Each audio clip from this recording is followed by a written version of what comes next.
Sa impila ng DWAL-FM, Radyo Totoo, CMN Batangas. CNN Live Nation. Renz Belda, magandang araw sa iyo. Magandang umaga Ariel, magandang umaga Pilipinas.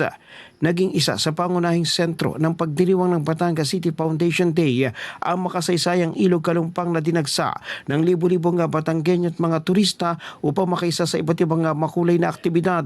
Naging tampok sa selebrasyon ang mga food stall, river tour at ang mga pagtatanghal ng acoustic bands.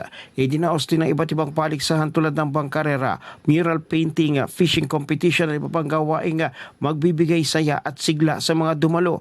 Naging tampok din ang pagbisita ng mga vloggers at iba pang social media content creators na nagbahagi ng kagandahan at kasiglahan ng mga aktibidad sa Ilog Kalumpang.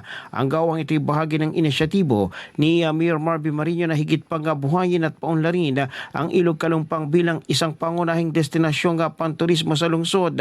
Kasabay nito ang layuning mapalakas ang lokal na ekonomiya sa pamagitan ng pagpaparami ng mga bumibisita at pagbibigay ng mas maraming oportunidad sa mga lokal na negosyante at komunidad.